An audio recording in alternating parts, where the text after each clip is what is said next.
Everybody ready? Should I move in? No, you're good. Thank you. I still don't want to block little man.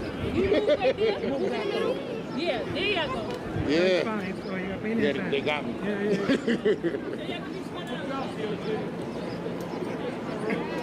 We good? No justice! No justice! No justice! What do we want? Justice. When do we want it? Now. What do we want? Justice. When do we want it? Now. What do we want? Justice. When do we want it? Now. When do we want it? Now. When do we want it? Now. When do we want it? Now. When do we want it? When do we want it? Now. When do we want it? Now. When do we want it? Now. When do we want it? Now. When do we want it? Now. Good afternoon, everyone. It's a beautiful day to be in the Bronx. My name is Reverend Kevin McCall, civil rights leader out of Brooklyn, New York, founder of the Crisis Action Center. And I'm grateful to be here standing alongside community activists, Aisha Sekou from Street Corner Resources, Mike Tucker from Lay the Guns Down Foundation, Anthony Beckford, Black Lives Matter Brooklyn,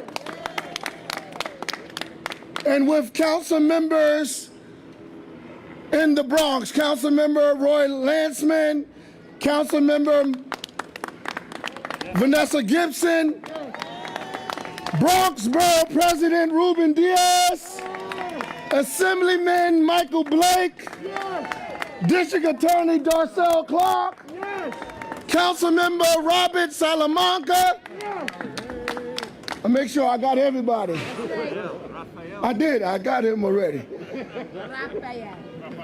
And to the people and the citizens of the Bronx, give yourselves a hand.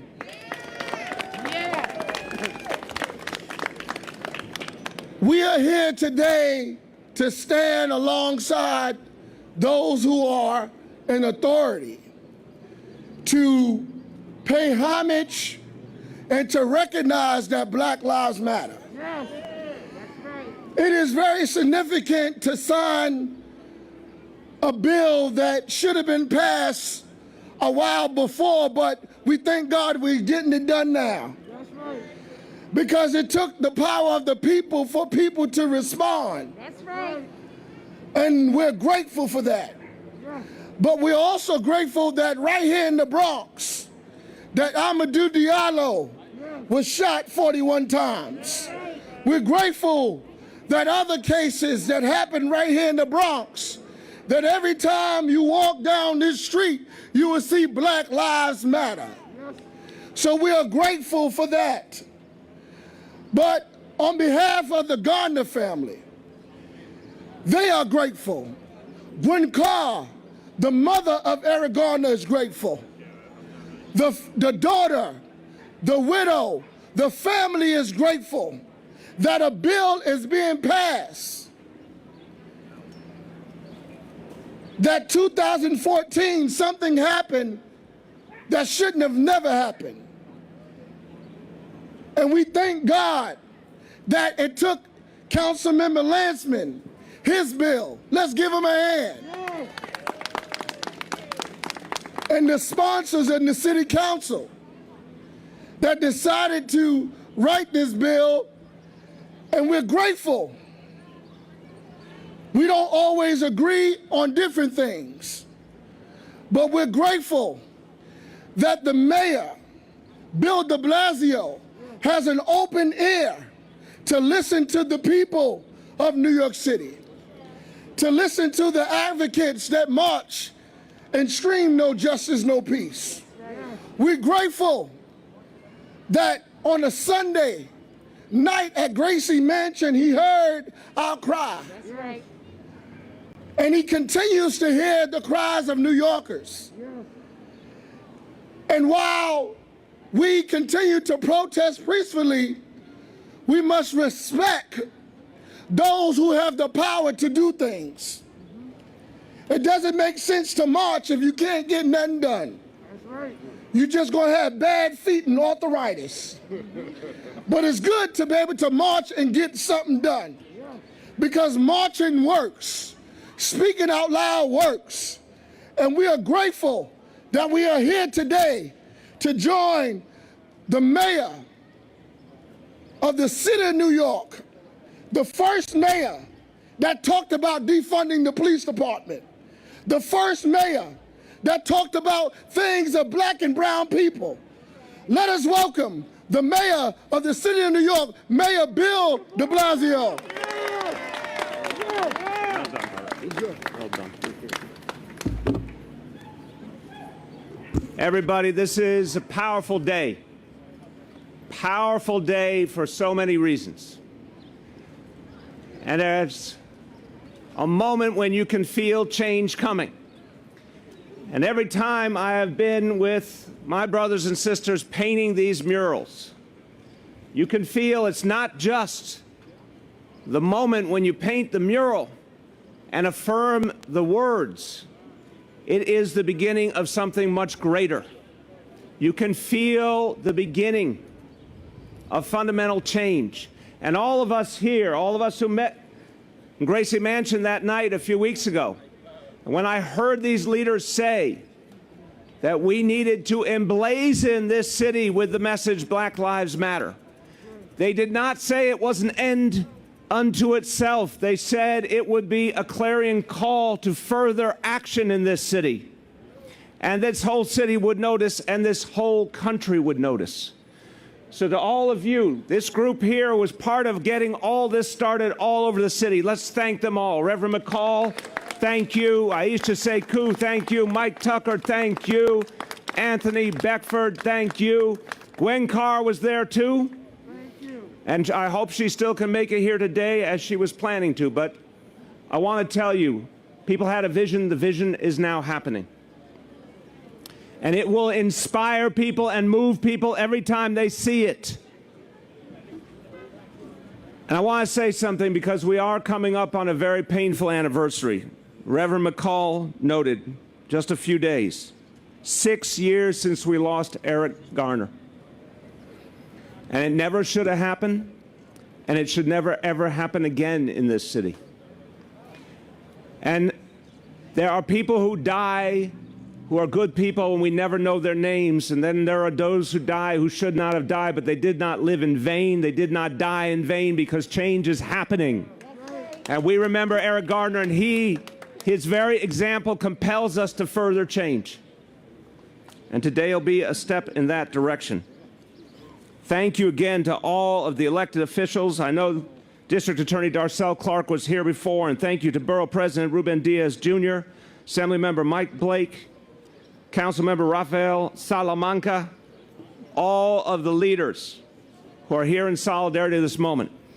I'm going to have more to say about what this means and where we are going in a moment. But first, you should hear from two of the sponsors of legislation.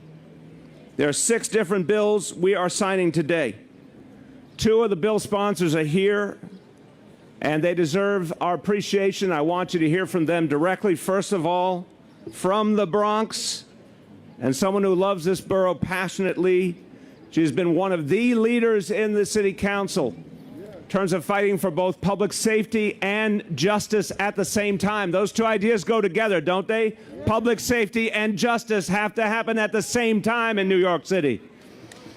The sponsor of Introductions 487A and 760B, Councilmember Vanessa Gibson.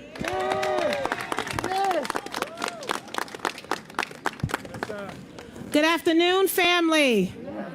Thank you so much to each and every one of you for coming out today. This is a beautiful day that God has blessed us with, and I am so thankful to be here with our mayor, my colleagues in government, all of our community leaders and faith-based leaders, anti-gun violence activists, crisis management system, troops on the ground, and to all of you, my brothers and sisters, thank you all. This is a very important day, and before I begin, I just want all of you to lift up the family of a young king that we lost a few weeks ago. I just came from his homegoing celebration, and that's where Mother Gwen Carr is. Reverend Al Sharpton is providing the eulogy, but we must remember our mothers, those black women that unfortunately are getting those calls to let them know that their children have been killed by the vicious cycle of gun violence. And so I want all of you to lift up the family of our young king, Brandon Hendricks Ellison. We're going to not only memorialize this life, but we are going to keep his legacy alive. Brandon was 17 years old, recently graduated from high school, and he was college bound. He was a role model, everything we desire for our young kings. And so we recognize that when we lose one, it affects all of us. And so I thank you all for that. We're here for a very important reason. This street painting, culminating with the official street co-naming here on 161st Street and Morris Avenue, as well as the signing of 6 important pieces of legislation related to police reform, affirms one thing: Black Lives Matter. Black Lives Matter. We cannot say all lives matter until Black Lives Matter. And we also want to recognize that Black trans lives matter as well, because our trans brothers and sisters have been assaulted and brutalized as well. And so we denounce violence all across the board. We are here to recognize that we are here for a common purpose and a fundamental plan to change the dynamic of how we work in this city of New York. Whether it is the NYPD or any other agency, all of us stakeholders have a responsibility to protect New Yorkers, to protect our neighbors, to protect our brothers and sisters, and most importantly, to protect our children. And so we stand here committed and dedicated to the cause to recognize that in this legislation that we're passing, we're not only affirming that Black Lives Matter, but no matter where you live in the borough of the Bronx, when you come by Morris Avenue, you will see it live and in person. And that is an important concept. It symbolizes that for 401 years, Black Americans have been dealing with systemic racism every single day. We don't come to this space easily, family. We have had a long, challenging journey. The trials and tribulations that we have faced as Black Americans have made us stronger individuals. It has kept us on the course that God has ordained for us. It has not allowed us to lose sight of what is important. And so today is significant because we are here as a borough of the Bronx to ensure that every life matters. And we have to be united, family, because there are some out there that like to get us distracted and cause us to lose focus and take us off of God's purpose for our life.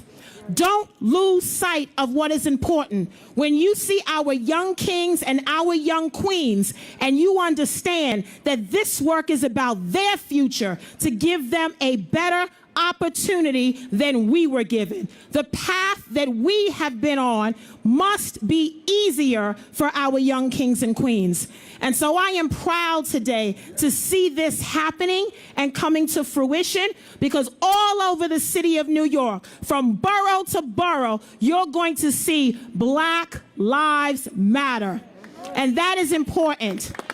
The legislation that our mayor is going to sign today, I am proud to have authored 2 of those bills. One focuses on surveillance technology, so as New Yorkers, we understand the types of surveillance that the NYPD is using to keep us safe. We want to fundamentally respect individuals' civil rights and privacy rights and keep everyone safe at the same time. And this bill takes us a step forward. The second bill I have is related to an early warning system for those police officers that we know need additional and enhanced training. Those officers that may accumulate excessive, substantiated CCRB complaints. Those are the warning systems, the red flags that sometimes we ignore, and officers are out on patrol in our community. They need help too. And so this bill establishes a mechanism by which the NYPD speaks to other agencies like CCRB and collects data on a warning system that will be put in place.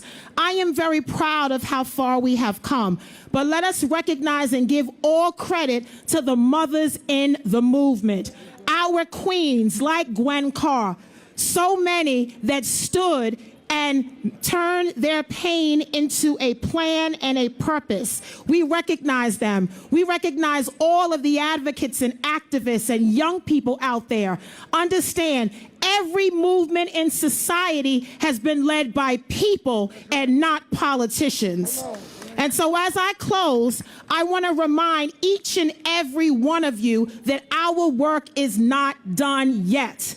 This is a step, ladies and gentlemen. It doesn't solve every problem, nor will it address every single issue, but it is a part of a package, a comprehensive package that we fundamentally believe strikes the necessary and delicate balance, where we support the work of the NYPD, we work collaboratively with them, but we also stand for reform for all of us, Black and brown children and New Yorkers across the city. And so I thank all of you for being out here, but as we end today, our work is beginning. The next chapter of work is beginning. Do not allow today to go by without doing your work in your own community. You don't need a title in front of your name to do something.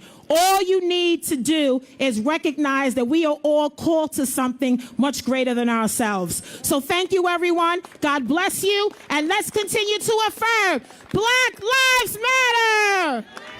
Thank you. Wonderful. Thank you, Vanessa. Thank you. That was powerful. And you spoke a lot of truths there. We thank you. Now, the next speaker, the other council member who's here, who's played a crucial role in everything leading up to today, I have to tell you, first of all, he does not have the blessing of coming from the Bronx. Okay? Nobody's perfect, right? But he is someone who cares deeply about justice. He is someone who cares deeply about the substance of what we do and the meaning of what we do in public life. And he is a tireless individual. I've watched him a long time. Works very hard and very seriously at the work he does. So it's my pleasure to introduce the chairman of the Council's Committee on the Justice System, Councilmember Landsman. Thank you, Mr. Mayor. Good afternoon, everyone. Reverend McCall said, something happened that never should have happened.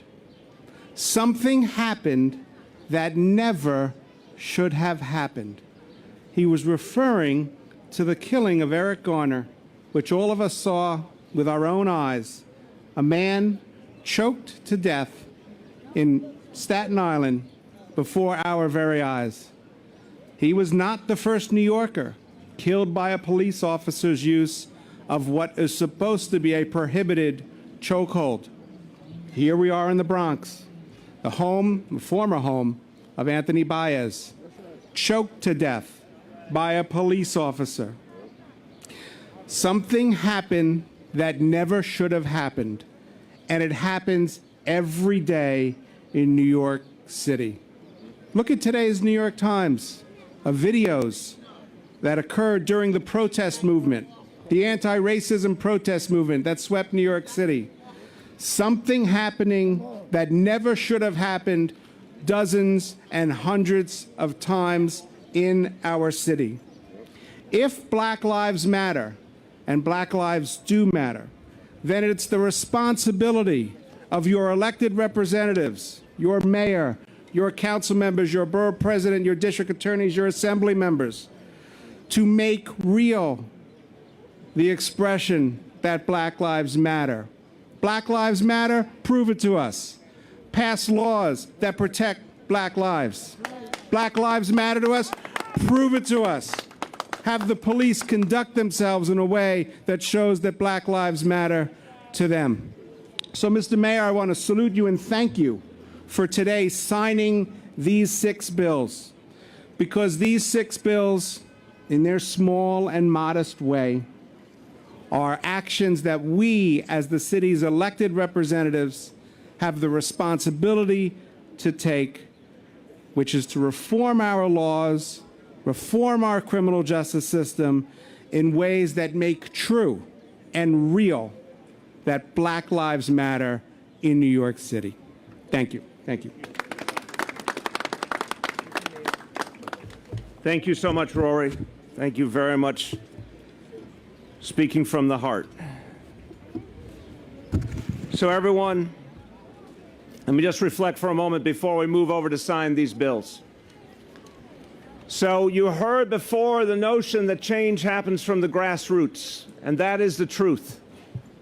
So much of what we need to do starts with people at the community level demanding change. That's been true for generations. And the Black Lives Matter movement has to be a constant going forward to help make sure we take each additional step that we need to take.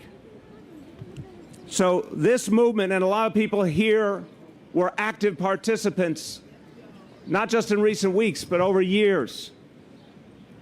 This today is a victory for you because you worked so hard and your voices were heard. There will always be people who say that these things cannot be done.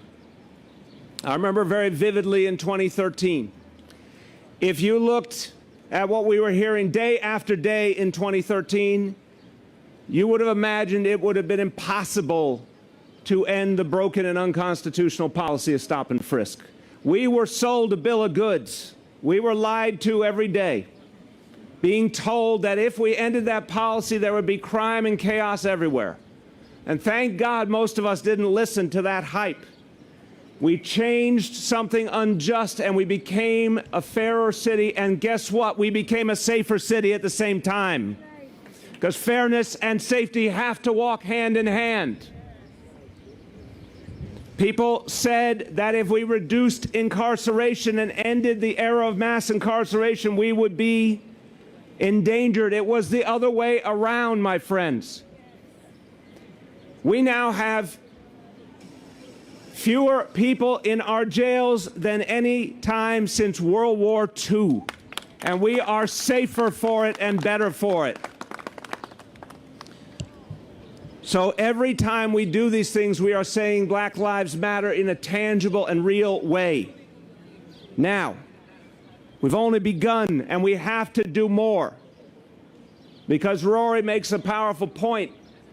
The day has to be, and it may seem hard to imagine, but it is what we are aspiring to. The day has to come where every interaction a New Yorker has with a police officer is filled with mutual respect. That is what neighborhood policing is building. And Vanessa knows you've been front and center in the effort to build neighborhood policing. It can be done. And these bills will help us do it because they will create more trust and more accountability. So, 6 bills today.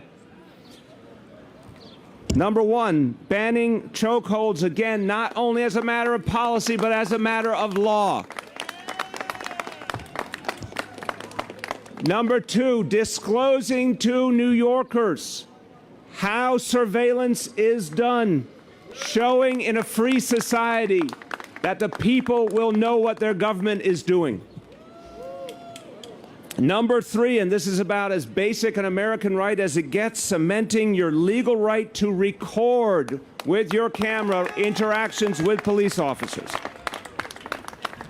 Number 4, I hear this from people all the time, this is again such a basic right, ensuring your right to know the name and badge number of the officer in front of you. This must always be visible. Number 5, creating a public discipline matrix for the NYPD to make clear what discipline must look like, what accountability must look like. And number 6, as Vanessa said, making sure if an officer is on the wrong path, that is identified. If it can be corrected, that it is corrected. If that person should not be on the police force, that they are removed from the police force. Now, we can do these things, and we can do them because the vast majority of New Yorkers want to get it right. It's what Vanessa talked about, striking that balance. People want to be safe.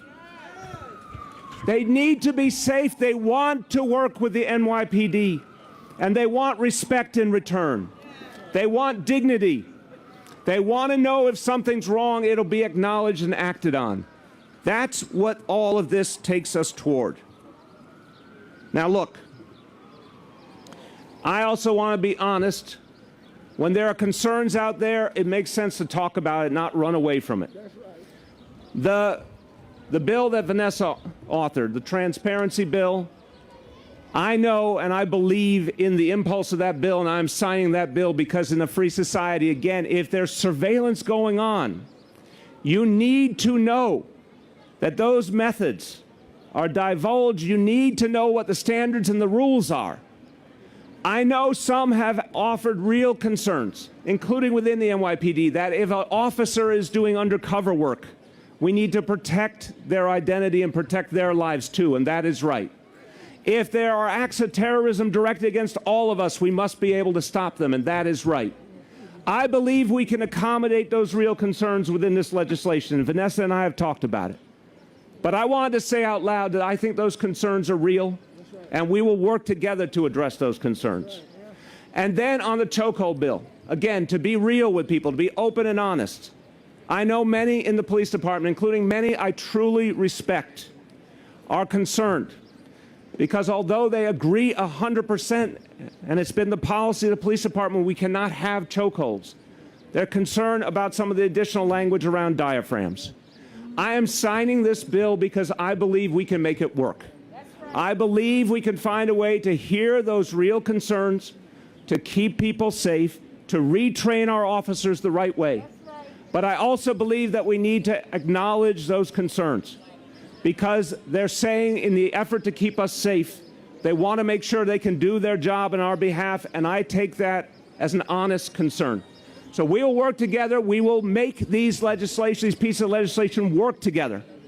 As with all legislation, if something happens that's unintended, we will name it and we will determine how to act together. But I have faith that we're in a moment of history where everyone is ready to do new things and do them better and do things that we thought we could not do before.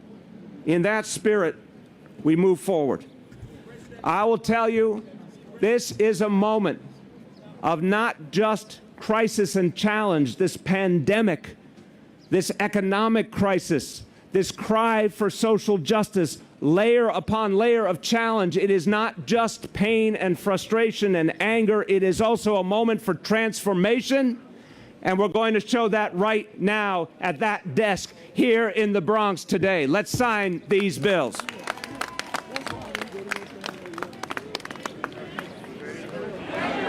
Bills down, please. Bills down.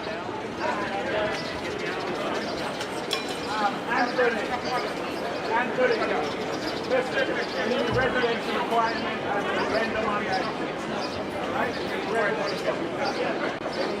Now, still. All right, please down and go to the front. Take it.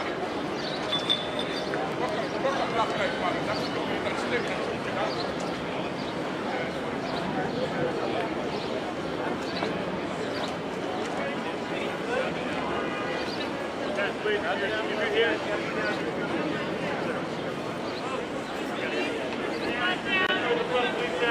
so much. Thank you, everyone.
Gracias.